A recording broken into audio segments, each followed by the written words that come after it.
Fala galera do mundo das lutas, fala galera do ganhador. No vídeo de hoje a gente vai falar sobre Jon Jones. O assunto Jon Jones ainda está na boca do povo.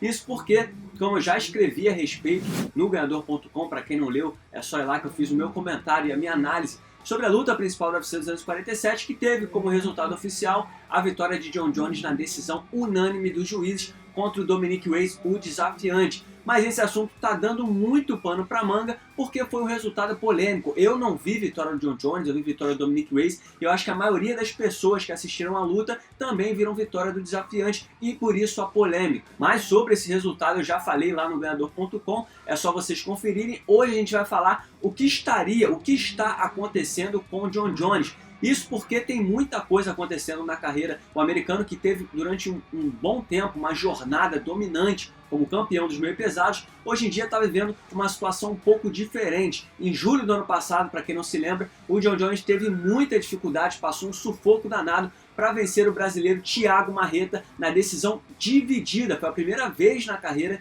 que Jon Jones venceu uma luta na decisão dividida dos juízes. Isso levando em consideração que o Thiago Marreta lutou desde o final do primeiro round naquela luta com os ligamentos dos joelhos rompidos. Então o brasileiro teve aí uma grande apresentação contra o Jon Jones. É claro, ele tem um mérito, mas por outro lado é muito diferente. É muito incomum a gente ver o Jon Jones passando um sufoco para defender o cinturão dos meio pesados. E aí meses se passaram e aí nessa luta contra o Dominick Reyes no UFC 247, mais uma vez Jon Jones tem muita dificuldade e na minha opinião ele nem sequer venceu, mas venceu na decisão oficial dos juízes, né? Os juízes viram a vitória do Jon Jones, mas a questão toda é por que Jon Jones, o que estaria acontecendo para Jon Jones ter se tornado esse campeão que está tendo dificuldade para defender o título. Tempos atrás ele tinha facilidade, dominava todo mundo com tranquilidade, mas hoje em dia ele está passando sufoco. Será a nova geração que de fato está chegando com força ao topo da categoria para dar trabalho ao campeão? Será que chegou enfim o momento em que, depois de tanto estudo, depois de tantos anos estudando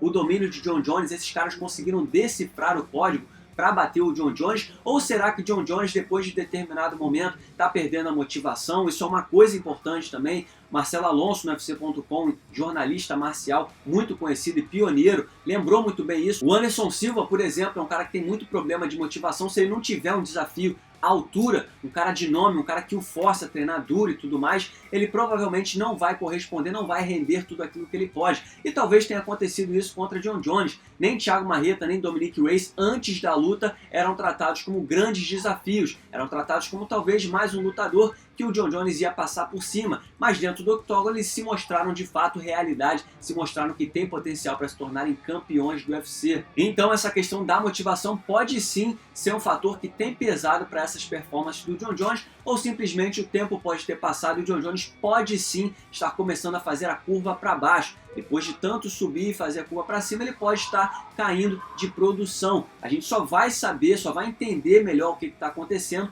ao longo do tempo. E só para finalizar, para vocês entenderem o quanto a fase de Jon Jones é incomum, o Jon Jones virou azarão. Desde dezembro de 2008, o Jon Jones nunca figurou como azarão nas casas de apostas, nem na categoria dos pesos pesados. E depois dessa luta contra o Dominick Reyes, já tem apostas, já tem odds lançados para Jon Jones enfrentar Stipe Miocic na categoria dos pesados. E dessa vez, pela primeira vez, repito, pela primeira vez desde dezembro de 2008, o Jon Jones aparece como azarão. Incrível, né? Mas eu quero saber a opinião de vocês. Na opinião de vocês, o que estaria acontecendo com o Jon Jones depois de tanto tempo? Comenta aí.